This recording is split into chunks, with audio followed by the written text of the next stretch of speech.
नाज़रीन, मैंने आज से चंद साल पहले एक मजमून लिखा था जिसका नाम था दज्जाल इसी सदी में आएगा। इस मजमून में मैंने कुरान, अहादीस और बाइबल से दलाइल लेकर ये बात साबित की थी कि दज्जाल इसी सदी में बल्कि आइंदा चंद दिहाइयों में किसी भी वक्त जाहिर हो सकता है। इस मौजू पर मैं वीडियो भी बना चुका हूँ जो आई बटन में आप देख सकते हैं। मुझे इस मजमून पर मुल्हिदीन और लिबरल्स की तरफ से सख्त तनकीद का सामना करना पड़ा था। मुल्हिदीन का कहना था कि मुसलमान सिर्फ तखरीबी बातों पर यकीन रखते हैं और अपने असलाफ की पेशगोइयों पर यकीन करके दुनिया को जल्द से जल्द खत्म करने के ख्वाहिशमंद हैं, जबकि साइंस तामीर की बात करती है और दुनिया को तादेर सलामत रखने की बात करती है। इसलिए मैंने सोचा कि दुनिया की तबाही की पेशगोइयों से मुताल्लिक क्यों ना मुल्हिदीन के फेवरेट साइंसदान स्टीफन हॉकिंग के 7 ऐसे बयानात इकट्ठे करके आपके सामने पेश किए जाएं जो मुहावरतन नहीं बल्कि हकीकतन आपके होश उड़ा देंगे। तो शुरू करते हैं। नंबर 7, स्टीफन हॉकिंग के मुताबिक ये सैयारा जमीन अगले 100 सालों में तबाह होने वाला है, सो हमें अपने रहने के लिए कोई नया सैयारा ढूंढना पड़ेगा।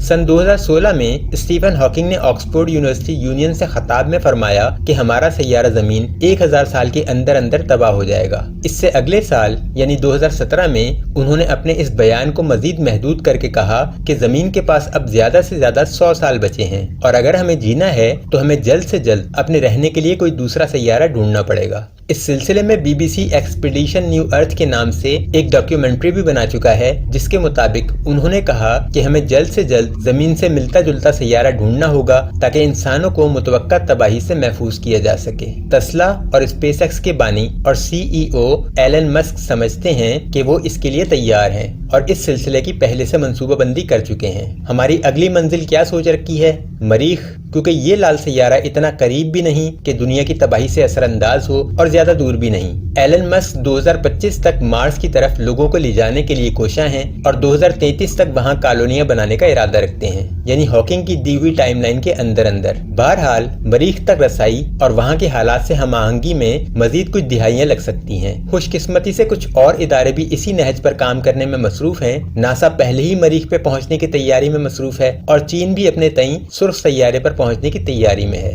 नंबर 6, जीनियाती तब्दीलियों से तैयार की गई वैक्सीन्स हमारी तबाही का सबब बनेंगी। हम जानते हैं कि स्टीफन हॉकिंग कोरोना वायरस के आने से 1 साल कबल ही इस दुनिया से रुखसत हो चुके थे, लेकिन इस बयान से अंदाजा होता है कि वो दुनिया में होने वाली जीनियाती रिसर्च पर भी बड़ी गहरी नजर रखते थे। सो उन्होंने बाज़ मकामात पर वायरस और बाज़ मकामात पर वैक्सीन को हलाकत खेज करार दिया। उनका मानना था कि हम इंसानों को शायद खला से आने वाली किसी शय से इतना खतरा न हो जितना उन अशिया से है जिन्हें हम जमीन पर ही तख्लीक करने में मसरूफ हैं। उनका वाज़ेह इशारा उन तजर्बों की तरफ था जिनमें इंसान और जानवरों के हलाकत खेज वायरस को जीनियाती तौर पर मिलाकर कैंसर और दीगर बीमारियों का इलाज दरियाफ्त करने की कोशिश की जा रही है। रोटाटैक वैक्सीन इसकी बेहतरीन मिसाल है, जो बच्चों को रोटा वायरस से बचाने के लिए शुरू के 6 माह में 3 डोजेज लगाई जाती हैं। लेकिन आपको ये नहीं बताया जाता कि ये वैक्सीन इंसान और गाय के DNA के मिलाप से तैयार की जाती है। स्टीफन हॉकिंग के मुताबिक हम वक्ती बीमारियों से बचने के लिए अपनी मुस्तकिल तबाही का बंदोबस्त कर रहे हैं। नंबर 5,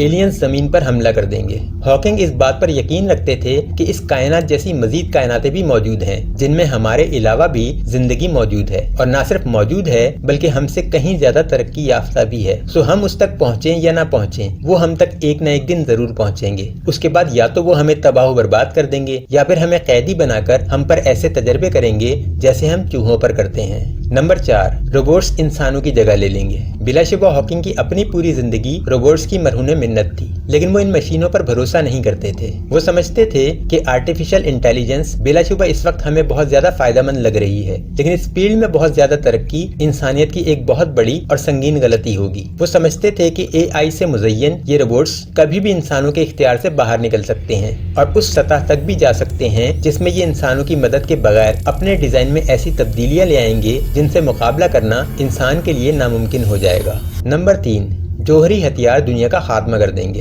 हॉकिंग का मानना था कि इंसान का सबसे बड़ा दुश्मन उसका अपना पुरतशद्दुद रवैया और अदम बर्दाश्त है और अगर हमने इसे तब्दील न किया तो हम खुद एक दिन अपनी तबाही का सबब बन जाएंगे। इस एतबार से उनका ये मानना ठीक भी है कि इस वक्त दुनिया में हजारों की तादाद में जौहरी हथियार मौजूद हैं जो अगर किसी बड़ी जंग के नतीजे में एक साथ चला दिए जाएं तो शायद दुनिया में कोई ऐसी चीज नहीं बचेगी जो सांस लेती है। नंबर 2, दुनिया की बढ़ती हुई आबादी और कोई खतरनाक वबा भी दुनिया के खात्मे का सबब बन सकती है। उम्र के आखिरी हिस्से में हॉकिंग ये समझने लगे थे कि इंतहाई तेज रफ्तारी से बढ़ती हुई इंसानी आबादी या कोई मुहलिक वबा भी इंसानियत के मुकम्मल खात्मे का सबब बन सकती है। इसलिए वो ये चाहते थे कि इंसान जल्द से जल्द अपने रहने के लिए मुतबादिल सैयारा तलाश कर ले। इस सिलसिले में वो मरीख पर कॉलोनियां बनाने के हक में थे, लेकिन मरीख की शदीद सर्दी, जहरीली आबो हवा और ऑक्सीजन की कमी इस राह में सबसे बड़ी रुकावट है। वो समझते थे कि हमें वहाँ स्पेस सूट की तरह एक बंद माहौल में जीने का ढंग सीखना पड़ेगा। नंबर 1, जमीन एक आग के गोले में तब्दील हो जाएगी। हॉकिंग का मानना ये भी था कि हमारी जमीन अगले 600 सालों में आग के गोले में तब्दील हो जाएगी। वो समझते थे कि ग्लोबल वार्मिंग के सबब एक वक्त ऐसा आएगा कि जमीन का टेम्परेचर 480 फ़ारेनहाइट तक बढ़ जाएगा। जमीन पर मुसलसल गंधक के तेजाब की बारिशें बरसेंगी और हवा की रफ्तार 330 फीट फी सेकंड हो जाएगी। वो ग्लोबल वार्मिंग को भी